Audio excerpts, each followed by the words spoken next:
What is up, Bears fans? Welcome to the Bears Huddle podcast with me, your host, Owen James, a channel that brings you your team every single day, guys.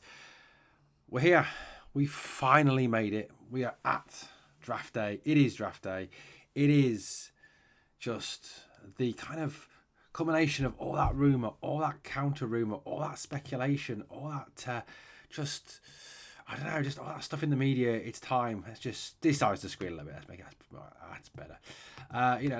It is time, isn't it, to actually find out who the Bears are going to take and what the Bears are going to do. There's so many rumours, so many stories doing the rounds at this moment in time as to what the 2025 NFL draft is going to hold for the Bears. I think it seems that everyone has convinced themselves that the Bears are going to trade up. Everyone has convinced themselves that it's going to be Ashton Jeanty.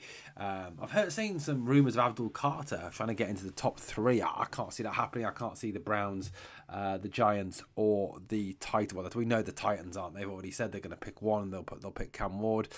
I think, there's a little chance of getting in the top three, and I think Abdul Carter is a top three. Travis Hunter is a top three. I mean, look, if we could get in the top three, I'd take Travis Hunter. I would definitely take Travis Hunter. The guy is an absolute dog, can play cornerback, can play wide receiver, just an all-round superstar talent. So, that would be what I would do, but that's just me, isn't it?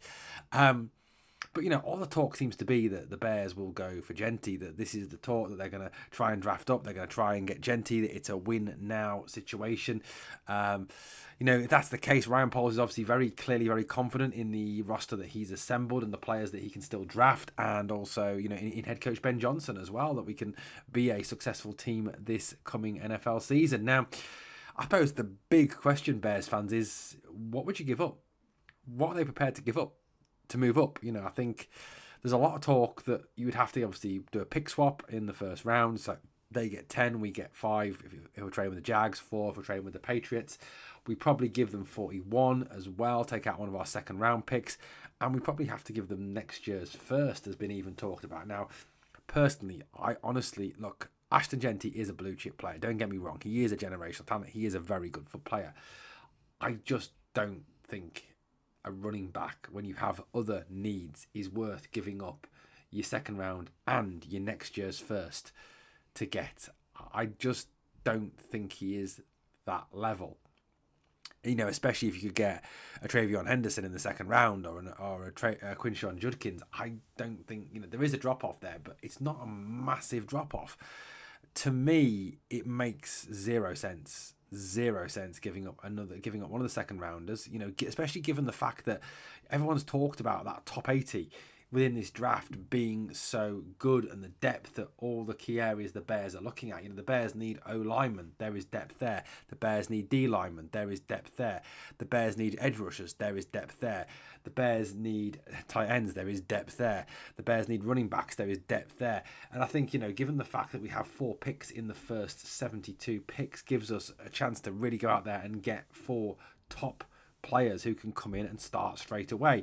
So I do worry that giving up 41 reduces the amount of players we can take in the top 72, and also as well giving up next year's first for me is a mistake. You're going to miss out on some pretty decent talent by all accounts next season coming out of college. So I'm not for that. Look, Jeanty, yes, Jeanty is a good player. Don't get me wrong, and I think most Bears fans would hope that he would fall to the Bears at 10. But that ain't going to happen, is it? It just ain't going to happen. He ain't going to fall to 10. He ain't going to fall past the Raiders and the Saints, or even the Jags to some degree. I think, I don't think the Jags will take him, if I'm being honest with you, given the running back room they've got. I think it's more likely to be the Raiders or the Saints who will take him. I think that's obviously that'd be more likely. So, look, if we do stand pat at 10, who do they take now? I was listening to Jacob Infante earlier talking, and he was one of the listeners to his space on X asked him what is the worst case scenario for the Bears this draft, and it seemed to be that Shamar Stewart was kind of the kind of consensus opinion on that one, and I would say I'd agree with that one. I think worst case scenario is Shamar Stewart and probably Kelvin Banks Jr. To me, they would be very bad picks at 10. I would be very unhappy with those two. I really would be fairly devastated, actually, if we took those two at 10. So, you're looking at hopefully, Will Campbell falling, Armand Membu falling, someone like that. Tyler Warren I've heard, but I've also heard counter rumours that the Bears actually don't rate Tyler Warren as highly as they rate Colston Loveland. They see Colston Loveland as more a Laporta style tight end who can come in and do the sort of things that Ben Johnson would want in his offense. That he, that whilst the Bears do admire Tyler Warren, they're certainly not saying that Tyler Warren is not a good player. That he certainly is. That Colston Loveland is a lot higher thought of by the Bears going into this draft. So, I think it is kind of all still up in the air there, but the smart money seems to be all around that trading up. That Ryan Pauls is looking to trade up. That he's looking to kind of get that higher end pick in the top 5 so that he can get Ashton Jeanty. That And then you ask, where is this drive coming from? Is this drive coming from Ben Johnson? Is Ben Johnson absolutely determined to have Ashton Jeanty? Is that why this is taking place?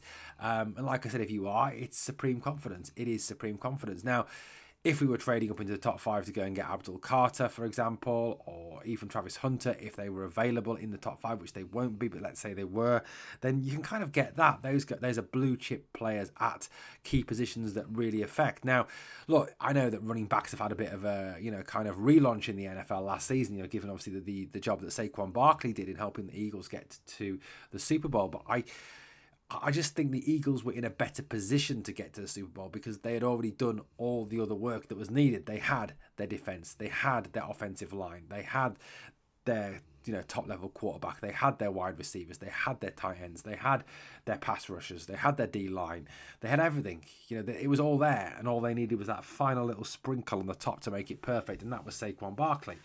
I mean, I think even the most diehard Bears fan will admit that we're not in that position yet where we can have that final little sprinkle now to take us to the next level. I mean, I still think, like I said, there is needs on the D-line. There is needs at edge rusher to play opposite Montez Sweat. There is needs on the O-line, left tackle. I think, linebacker, replacing Jack Sanborn, safety to come in as well. I think there's a number of positions we need to look at, and I don't think this is kind of like a final roster. We're not at the position now where we're kind of adding players just to kind of put that final little sprinkle on top of this roster as it stands. So for me, it's too big a risk. It's too big a risk trading up. I think that, look, if you're asking me to put my money where my mouth is, I'm going to say they are going to trade up and they are going to give away next year's first. And I think it's a mistake, a big mistake. Whether we can get that back somehow by trading someone, I don't know. Don't think so. But look, guys, let me know your thoughts. I'd love to know what you're thinking.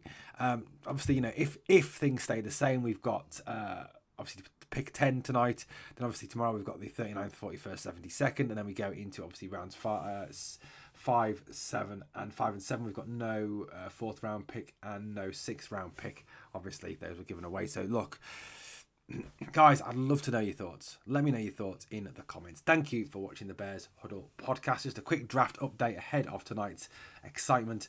Thank you for watching, guys. Please like, comment, share, and subscribe on the way out. And let's bear down. Catch you later, Chicago.